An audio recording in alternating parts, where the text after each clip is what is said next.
Good morning. Okay, is there a reason you're not saying it back? I Damn it.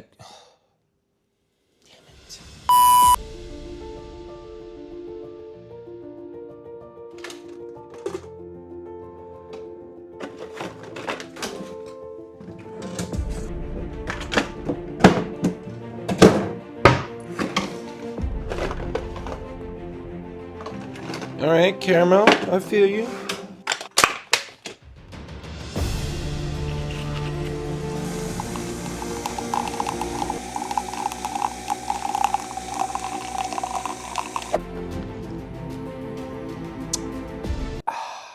Now we're ready to start the day. But first, let's talk about something. I'm gonna be late. We gotta walk and talk.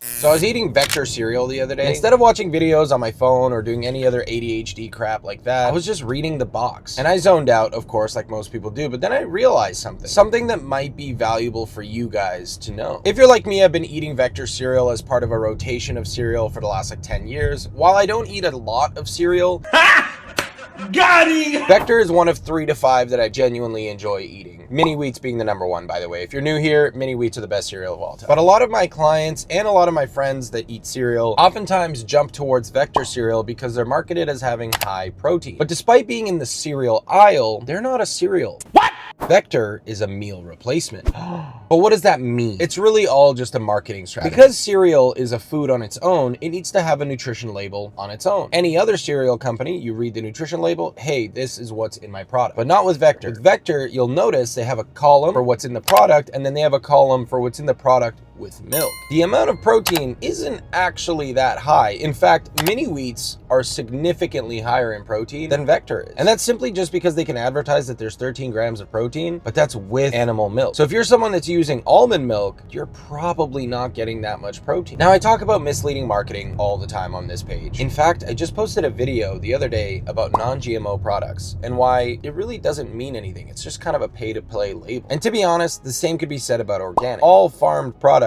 are organic. And just because they're organic doesn't mean they don't use pesticides, which is the most common argument that I hear. Well, if it's organic, it means they don't use any pesticides. That's not true.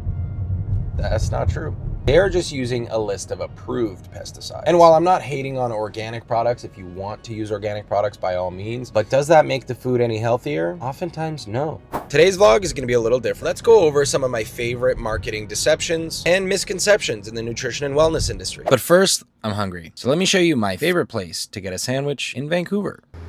It's Joe's Italian Deli. Absolutely delicious. You can get a combo here for 15 bucks and you get a sandwich. I don't think this is the right sandwich I ordered, but the bread is delicious, so it doesn't matter. I'm so hungry.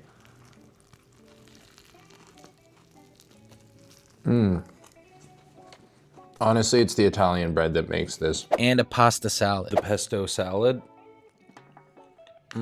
Delicious, and homemade pasta. Incredible. Suck on that, Subway. Anyway, what was I saying?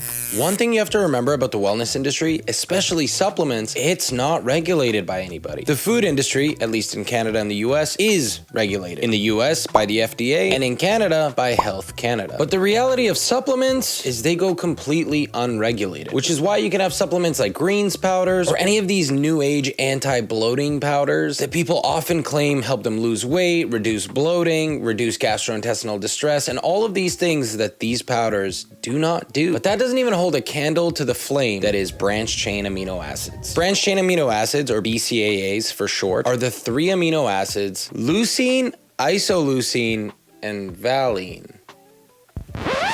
And while having these amino acids is essential for muscle building, you need to have all of the amino acids to build muscle, meaning you have to have complete proteins to build a meaningful amount of muscle. And if we look at the human outcome data with regards to BCAA use, it has no benefit at all. Yet, so many people are still buying branched chain amino acids that the market share is over $9 billion with a B. And to make matters worse, it's expected to grow to over $15 billion by the year 2031. And it is a product that literally doesn't do anything. Of course, unless you are completely starving yourself, to which that person can't afford branched-chain amino acids either. I digress. It's pretty much just as crazy as the non-GMO salt, sodium chloride, which has no genes that can be modified. Which is why it's so important that you as a consumer are paying attention to the products that you are purchasing. And with the new wave of the healthification of food products, it begs the question, if a grocery store needs a health food aisle, what does that make the other aisles of the grocery store? Does that mean the fruits and veggies are not considered healthy anymore? Makes you wonder. Now, before I end the video here, I want to make a couple points really clear. It's more than likely that you're going to find misinformation about nutrition, health, and wellness every single day on the internet. In order for you to make sure that you are as healthy as you can be, it's important that you remember this brief chemistry lesson. And in this quick chemistry lesson, we're going to use the example of table salt. Table salt consists of NaCl, sodium and chloride ions. Sodium is a metal element that explodes as soon as it touches water. And chlorine is a gas at room temperature that when inhaled can be quite toxic, even at low concentrations. But we put sodium chloride, salt, on our food every day, meaning that sometimes, especially in chemistry, the sum of two parts does not make the whole. And you should remember this brief lesson when anybody zooms in really far on nutrition and tries to scare you about something. Because not all scary sounding claims about chemicals are correct. And this is why having at least a basic understanding of chemistry and the ability to step back and critical think is super important. Whether you're buying something that's labeled gluten-free, vegan, high protein, low sodium, or whatever it is, your diet is only as healthy as the whole of it. Even if you have one food that's considered unhealthy, it doesn't mean that you are an unhealthy individual. Likewise, if you only have one healthy food, it doesn't mean that you are a healthy individual. One salad isn't going to make you healthy, and one burger and fries isn't going to make you fat. Your diet, and therefore your health as a result, is the sum of the small actions you make on a daily basis. So remember, just control the things you can control, and don't worry about the things that are out of your control. Do something that challenges you or that's difficult every day, like working out 30 to 60 minutes. Try to eat as many fruits and vegetables as you can. Eat about 1 gram to 1.6 grams of protein per kilogram of your body weight per day in whatever means that you can afford. Like this video down below, subscribe if you are new, and I will see you guys tomorrow in the next one.